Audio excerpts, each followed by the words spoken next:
नमस्कार साथियों, अब हम विचार करेंगे मेष लग्न में चंद्रमा पंचम भाव में रहेंगे तो क्या परिणाम जातक को प्रदान करेंगे।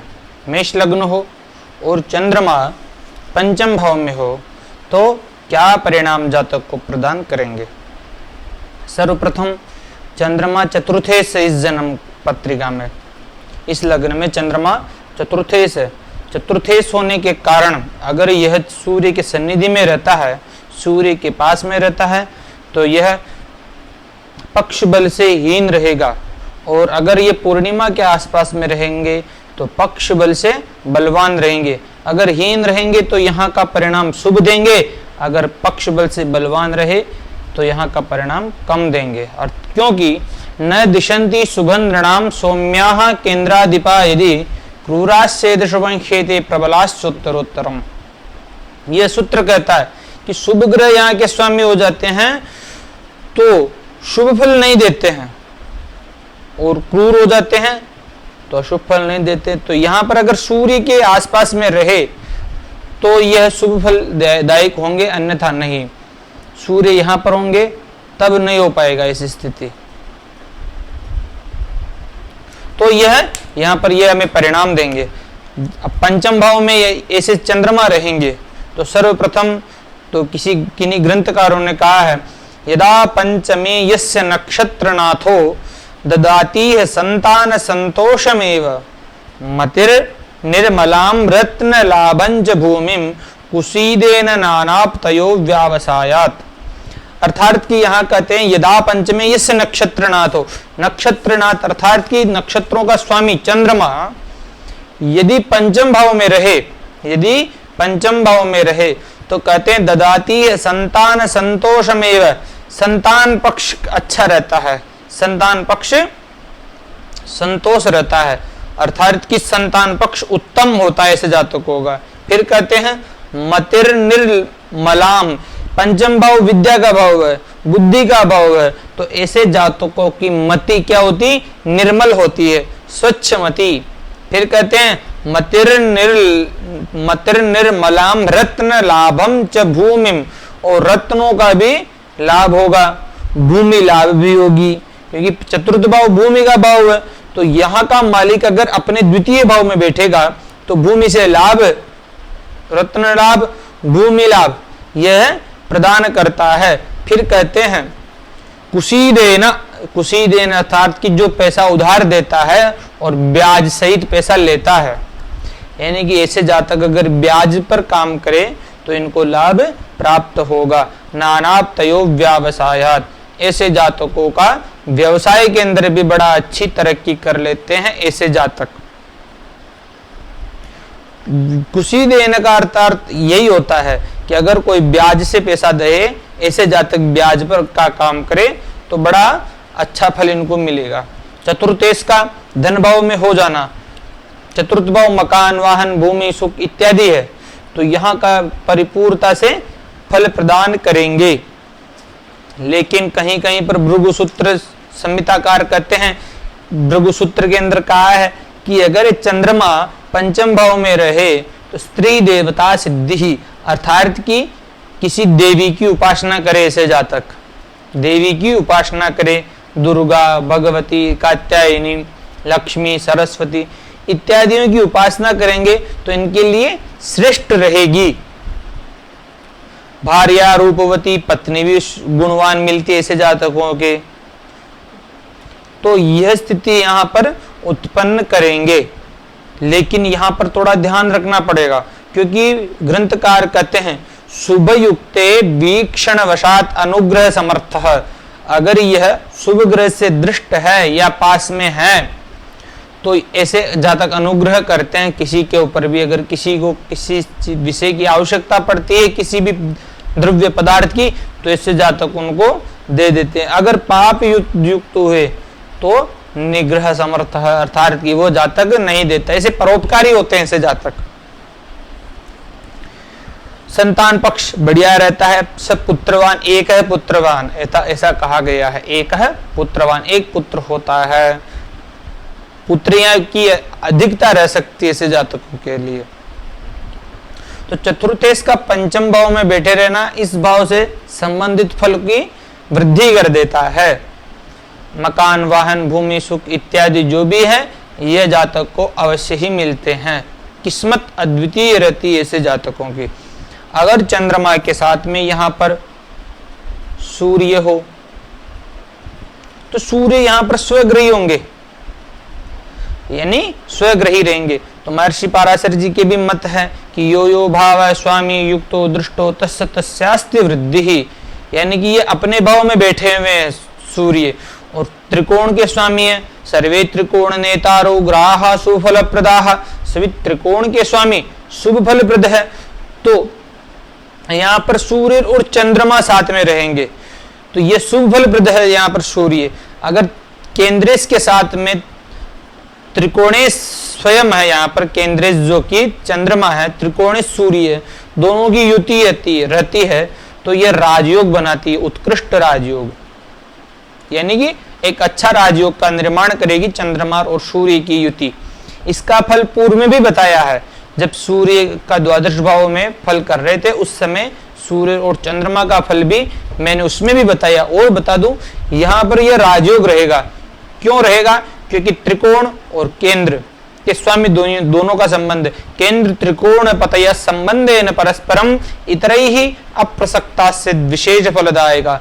यदि चंद्रमा अस्त हो जाते हैं तब भी राजयोग, क्योंकि केंद्र त्रिकोण नेतारो दोष युक्ता स्वयं संबंध मात्रा बलिनो भवेताम योग कारको। ऐसा योग होता है कि अगर यहाँ पर ये दोष युक्त भी क्यों ना हो जाए चंद्रमा, क्योंकि अस्त रहेंगे दोष युक्त हो जाएंगे, लेकिन फिर भी इनका संबंध इतना प्रगाढ़ होगा कि ये जातक को राजयोग प्रदान करेंगे। इनके पुत्र भी बड़े अद्वितीय होते हैं, वो भी मेधावान होते हैं, क्योंकि सूर्य अपने घर के अंदर बैठा हुआ है। पत्नी का लाभ भाव, इससे जातक पत्नी से लाभ प्राप्त करते हैं, यानी स्त्री से द्रव्य की प्राप्ति होती है इनको, चाहे वो माता से हो, क्योंकि माता का भाव यह, माता के धन भाव में इनका चतुर्थेश चले गए तो माता से भी इनको आर्थिक लाभ होता ही होता है। माता से इनको आर्थिक लाभ होता ही होता है। अब आगे देखें, अगर चंद्रमा के साथ में मंगल हो, अगर चंद्रमा के साथ में मंगल हो तब क्या परिणाम देखने को मिलेंगे, अब यह विचार करते हैं।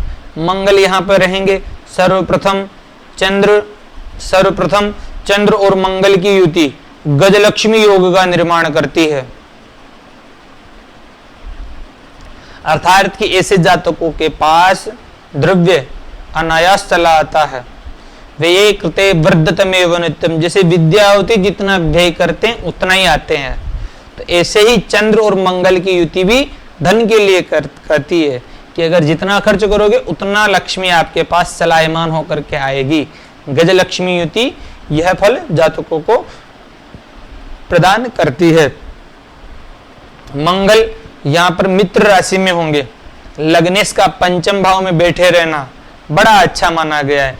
त्रिकोण के भाव में चले गए हैं मंगल, लग्नेश अपने त्रिकोण में बैठे हुए हैं, मित्र ग्रह के अंदर बैठे हुए। संतान पक्ष बढ़िया रहेगा, संतान साहसिक होगी, ओजस्वी होगी, संतान से लाभ मिलेगा ऐसे जातकों को, क्योंकि लग्नेश का चतुर्थेश के साथ संबंध। ऐसे जातक सुखी रहेंगे, ऐसे जातक सुखी रहेंगे आजीवन। अब आगे देखें, मंगल की दृष्टि एक तो यहाँ पर जा रही है अष्टम भाव पर, एक यहाँ पर तथा एक यहाँ पर, लाभ भाव व्यय भाव।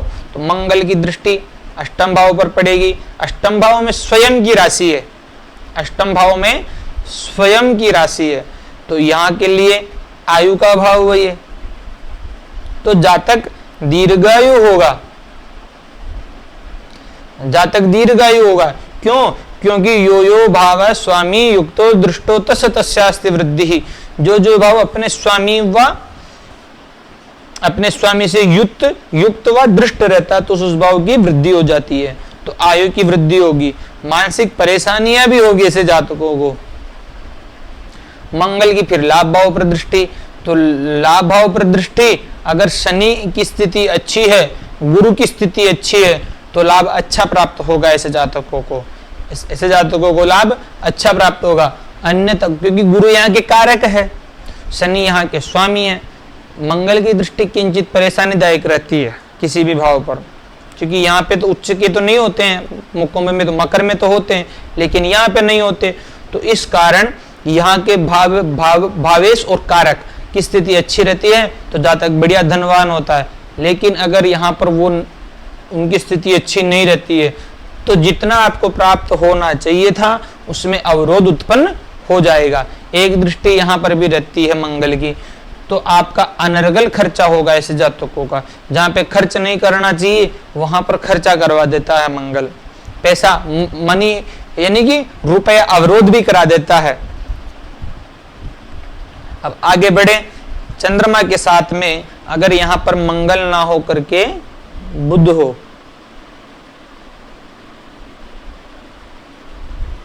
अगर यहां पर चंद्रमा के साथ में मंगल ना हो करके बुध हो, तो पहले तो बुध उच्चाभिलाषी हो गए यहाँ पे, क्योंकि कन्या राशि इनकी स्वयं की राशि है और उच्च राशि भी यही है, तो बुध यहाँ पर उच्चाभिलाषी हो गए।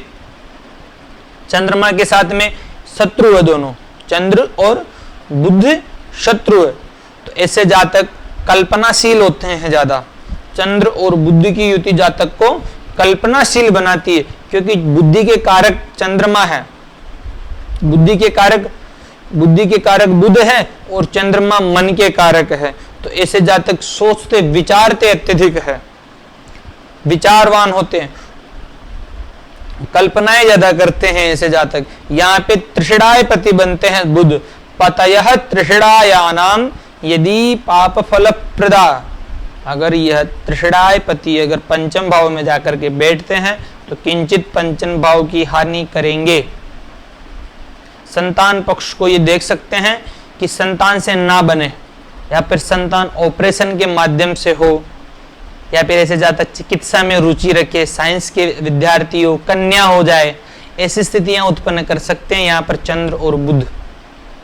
नपुंसक संतान भी हो सकती है, तो ऐसी स्थितियां यहाँ पर उत्पन्न करेंगे। लेकिन बुध के आसपास में सूर्य रहता है, तो अगर सूर्य यहीं पर होगा तो बहुत अद्वितीय बुधादित्य योग का भी निर्माण कर सकता है। यहाँ पे चंद्रमा के साथ में बुध ना हो करके गुरु हो, तब क्या परिणाम मिलेंगे। यहाँ पे गुरु हो तब क्या परिणाम देखने को मिलेंगे। सर्वप्रथम गुरु यहाँ पर व्ययेश तथा भाग्येश है। यहाँ के लिए महर्षि पराशर जी कहते हैं, लग्नाद् वे द्वितीयेषु परेषां साहचर्यतः स्थानांतरानुगुण्येन भवतः फलदायकौ। अर्थात कि यहाँ का जो स्वामी है उसका द्वितीय राशि जहाँ पर जाती है वहां का ज्यादा प्रतिनिधित्व करेंगे, तो यहाँ का ज्यादा प्रतिनिधित्व करेंगे, यहाँ का ज्यादा प्रतिनिधित्व करेंगे। तो यहाँ के लिए महर्षि पराशर जी कहते हैं, सर्वे त्रिकोण नेतारो ग्राह सुफल प्रदाह। सभी त्रिकोण के स्वामी सुफल प्रद है, और ये नवम पंचम का योग बना करके पंचम भाव में चले जाते हैं। यानी कि भाग्य से सुत राशिस्ते, अगर भाग्य सुत यानी कि अपने संतान पक्ष के अंदर जाकर के बैठ जाते हैं तो ऐसा बहुत अद्वितीय मेधावान पुत्र की प्राप्ति होती है, एक बहुत मेधावान पुत्र की प्राप्ति होती है, तथा एक गजकेसरी योग नाम का भी सृजन हो जाता है। केंद्र स्थिते देव गुरु मृगंगात योगस्तदाहुर गजकेसरी थी। यहाँ पर गजकेसरी नामक योग का सृजन होगा, तो ऐसा जातक मकान, वाहन, भूमि, सुख इत्यादि से परिपूर्ण रहेगा। और यहाँ पर नवमेश की चतुर्थेश के साथ में युति परम राजयोग कारक रहेगी। जातक निश्चित ही बड़े पदों पर अवश्य जाएगा, जातक निश्चित ही बड़े पदों पर जाएगा। अब यहाँ पर गुरु की दृष्टि क्या करती है, गुरु की दृष्टि भाग्य भाव पर पड़ती है। तो भाग्य के लिए क्या कहते हैं, यो यो भाव स्वामी युक्तो दृष्टो तस्यास्ति वृद्धि, अर्थात कि परम भाग्यशाली, ऐसा जातक भाग्यशाली होंगे, जातक भाग्यशाली होंगे। धार्मिक यात्राएं अत्यधिक होगी, धार्मिकता अत्यधिक होगी, धर्म के प्रति रुचि रहेगी, अनायास धन लाभ प्राप्त होता रहेगा ऐसे जातकों को। मकान, वाहन, भूमि, सुख सब मिलेंगे, तथा लाभ भाव पर भी दृष्टि रहेगी गुरु की, तो सभी दिशा से लाभ प्राप्त होगा। गुरु की दृष्टि किसी भी भाव पर पड़ती हो तो उस भाव से संबंधित फल में प्रगाढ़ता आ जाती है, या यूं कहें वह भाव पुष्ट हो जाता है। तो लाभ भाव पुष्ट हो गया तो मित्रों से लाभ, व्यापार से लाभ, स्त्री से लाभ, जिस दिशा में आप जाना चाहते हो उस दिशा से आपको लाभ प्राप्त होगा। सरकार से लाभ, जिस दिशा में आप जाना चाहो। लग्न पर दृष्टि रहेगी, आपका शरीर अच्छा रहेगा, लावण्य युक्त रहेंगे। यह लग्न पर दृष्टि पूर्वाभिमान करवाती है कि जैसे कोई घटना घटने वाली उसका पूर्व के अंदर अनुमान हो जाता है ऐसे जातकों को। लग्न पर अगर दृष्टि पड़ती है गुरु की तो, और गुरु की लग्न पर दृष्टि रहेगी तो बड़ा अद्वितीय यानी कि कौशल अच्छा रहता है ऐसे जातकों के पास। मैनेजमेंट किसी भी कार्य को, जैसे इवेंट हो तो उस इवेंट को कैसे संपन्न करना है, ऐसे जातकों के पास ऐसे जातक उसको परिपूर्णतया निर्विघ्नतया संपन्न करवा सकते हैं। मैनेजमेंट अच्छा रहता है ऐसे जातकों का। चुनाव इत्यादि में ऐसे जातक बड़े अग्रणी रह सकते हैं, बड़े पदों पर जा सकते हैं, एमएलए एमपीज बन सकते हैं ऐसे जातक गजकेसरी योग वाले। आगे देखें, चंद्रमा के साथ में अगर शुक्र हो तो जातक को क्या परिणाम देखने को मिलेगा। अब अपन देखते हैं। शुक्र यहाँ पर द्वितीय तथा सप्तमेश है। शुक्र द्वितीय भाव के स्वामी तथा सप्तम भाव के स्वामी है। ये केंद्र में आता है और ये मारक में आता है, लेकिन यहाँ का स्वामी के लिए कही दिया लग्नाद्वे द्वितीय सौ परेशान साहचर्यत स्थानांतरानुगुण्येन भवतः फलदायको। यहाँ का प्रतिनिधित्व ज्यादा करेंगे, लेकिन केंद्र का प्रतिनिधित्व हो गया तो केंद्र के लिए महर्षि पाराशर जी कहते हैं केंद्राधिपत्य दोषस्तु बलवान गुरु शुक्रो हो मारकत्वे पिचतयोर मारक स्थान संस्थिति। केंद्रेश भी हो गए तथा मारक भी हो गए, तो यह मार्केश हो गए इस जन्म पत्रिका के अंदर। यह मार्केश अगर सुखेश के साथ में संबंध बना करके पंचम भाव में बैठे हुए हैं, यहाँ के स्वामी, यहाँ के स्वामी, यहाँ के स्वामी अगर पंचम भाव में बैठे हैं तो यह कन्या संतति या यूं कहें देश अधिक दे सकते हैं, कन्या संतति अधिक दे सकते हैं। और चंद्रमा सौंदर्य का प्रतीक है, शुक्र पत्नी का प्रतीक है, तो सुंदर पत्नी की प्राप्ति हो सकती है। सप्तमेश अपने लाभ भाव में बैठा हुआ है तो पत्नी से लाभ की प्राप्ति होगी, स्त्री से लाभ होगा। यानी कोई भी स्त्री हो आपके जीवन में, जो भी स्त्री आएगी उससे, स्त्री मित्रों से आपको लाभ होगा। पत्नी से धन की प्राप्ति होगी क्योंकि यहाँ का स्वामी अपने लाभ भाव में बैठा हुआ है।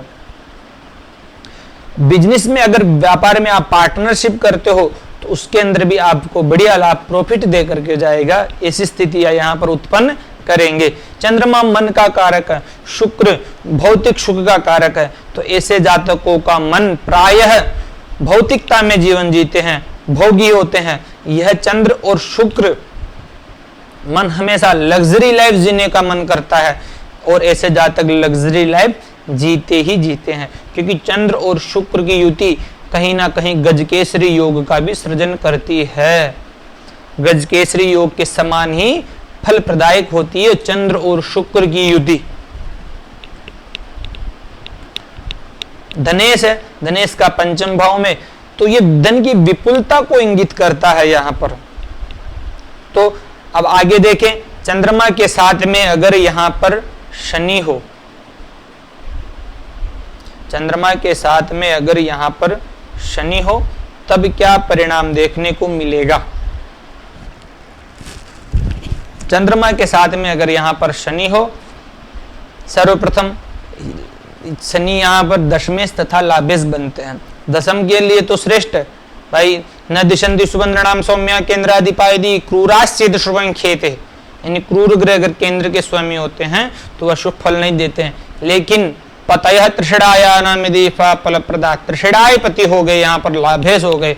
लाभेश को अच्छा फलदायक नहीं कहा गया है, लाभ भाव की मदता अलग है, लेकिन लाभेश के विषय में ऐसा कहा गया है। क्योंकि और उत्तरोत्तर क्रम में बलि प्रबला सोत्तरोत्तरम, उत्तरोत्तर क्रम में बलि होते हैं ये भाव। तो यहाँ के स्वामी अगर पंचम भाव में बैठेंगे, शत्रुगत राशि के अंदर बैठे रहेंगे यहाँ पे, तो यह भी कन्या संतति को ज्यादा देंगे। शत्रु राशि सिंह राशि है और पुत्र संतान के अंदर कष्ट उत्पन्न करेंगे। चंद्र और शनि की युति विष योग का सृजन करेगी। वैवाहिक जीवन के विष योग, विवाहिक जीवन, विष योग को पुनर्फु योग भी कहते हैं कृष्णमूर्ति पद्धति में, पुनर्फु योग का सृजन करेगी। तो यह वैवाहिक जीवन के अंदर बड़ा कष्टमय कारक है। जो भी काम होगा वह दूसरी बार या तीसरी बार के अंदर संपन्न होगा। शनि और चंद्रमा की युति मानसिक परेशानियां अत्यधिक देती है जातकों को, मानसिक परेशानियां अत्यधिक देती है। शनि और शनि की एक दृष्टि सप्तम भाव पर तथा लाभ भाव पर तथा धन भाव पर, तो शनि की दृष्टि सप्तम भाव पर पड़ेगी तो यहाँ का कारक व स्वामी शुक्र है। स्त्री की कुंडली है तो यहाँ का कारक गुरु है। तो अगर यहाँ का भाव तो बिगड़ गया, भावेश शुक्र और कारक अगर यहाँ पे बिगड़ते हैं तो वैवाहिक जीवन कष्टमय समझना चाहिए। वैवाहिक जीवन कष्टमय या प्रायः नष्ट तक भी कह सकते हैं। वैवाहिक जीवन नष्ट हो जाता है ऐसे जातकों का, क्योंकि यहाँ के स्वामी अगर स्थिति अच्छी नहीं रही, यहाँ के स्वामी शुक्र माना कि यहीं पे आकर के बैठ गए, अपना वैभाव हो गया, नीच राशि भी हो गई, तो ऐसी स्थितियां अगर उत्पन्न हो जाती है तो वैवाहिक जीवन के लिए बड़ा कष्टदायक हो जाता है। लाभेश लाभ को देखेगा तो सभी दिशाओं से लाभ तो प्रदायक दिलाएगा ही, क्योंकि लाभ यो भाव है स्वामी युक्तो दृष्टोत्तर सतस्यास्ति वृद्धि, अपने भाव को देखेगा तो यहाँ पर तो अच्छा है, और धन भाव को भी देखेगा तो धन संग्रहित करने के अंदर बड़ा जोर आएगा ऐसे जातकों को, यानी धन संग्रहित नहीं हो पाएगा जल्दी से। तो ऐसी स्थितियां यह ग्रह स्थिति उत्पन्न कर देती है। शनि और चंद्रमा की युति पंचम भाव में संतान पक्ष को कमजोर कर देती है। तथा अब आगे देखें, चंद्रमा के साथ में अगर राहु हो, चंद्रमा के साथ में अगर राहु हो तो ये माता के कारक होते हैं। चंद्रमा चतुर्थ भाव के स्वामी होते हैं। मकान, वाहन, भूमि, सुख, नौकर, चाकर सब यहीं से देखते हैं। तो इन सब चीजों के अंदर व्यवधान उत्पन्न करेंगे यहाँ पे चंद्र और राहु, इन सब चीजों में व्यवधान उत्पन्न करेंगे। पंचम भाव भी शिक्षा का भाव है तो शिक्षा में व्यवधान उत्पन्न करेंगे। यहाँ पर पंचम भाव भी शिक्षा का भाव है तो शिक्षा के अंदर व्यवधान उत्पन्न कर ही देंगे। पंचम भाव शिक्षा का भाव है, संतान पक्ष का भाव है, तो इन सब चीजों के अंदर भी व्यवधान उत्पन्न करते रहेंगे। अब यहाँ पर यह देखना जरूरी है कि ये क्या ये राजयोग कारक रहेंगे या नहीं रहेंगे, क्योंकि महर्षि पाराशर जी कहते हैं यदि केंद्रे त्रिकोणे वा निवसेताम तमो ग्रहौ नाथेनान्यत्रेणापि संबंधाद्योग कारकौ, अर्थात कि जब राहु और चंद्रमा ये त्रिकोण में बैठ गए, राहु त्रिकोण में और केंद्र इसके साथ में बैठे हुए, तो यह राजयोग कारक की स्थिति रहेगी महर्षि पाराशर जी के मतानुसार। लेकिन सूर्य का आसपास में बैठना जरूरी है, सूर्य का आसपास में बैठना जरूरी है, तब तो यह राजयोग अच्छा रहेगा, अन्यथा यह राजयोग कारक नहीं रहेंगे, क्योंकि शुभता आ जाएगी चंद्रमा के अंदर। फिर तो अगर सूर्य इधर रहे या यहाँ पे रहे तो पक्ष बल से बलवान हो जाएंगे, पक्ष बल के बलवान होने के कारण शुभता आ जाएगी और शुभ होने के कारण परिणाम सुखद नहीं होगा। अगर चंद्रमा के साथ में केतु हो तो केतु के साथ में भी यही फल मिलता रहेगा, शिक्षा में व्यवधान, संतान में व्यवधान, मकान, वाहन, भूमि, सुख इत्यादि विषय में व्यवधान। लेकिन राजयोग कारक रहेंगे अगर सूर्य आसपास में ही रहे, पक्ष बल यहाँ से यहाँ तक सूर्य रहे, अपन यूं कहें तो पक्ष बल से सही रहेंगे, और पक्ष बल से सही रहने के पक्ष बल से हीन रहने के कारण राजयोग प्रदायक होंगे, माता का कष्ट रहेगा और स्थिति राहुवत ही फल प्रदायक होंगे। यद्यद भावकतो वापि यद्यद भावे संयुतो तत्फलानि प्रबलो प्रदिशेताम तमोग्रहो, ये तमोग्रह जिन ग्रहों के साथ में बैठे रहते हैं उनके अनुसार ही फल प्रदान करते हैं। धन्यवाद मित्रों।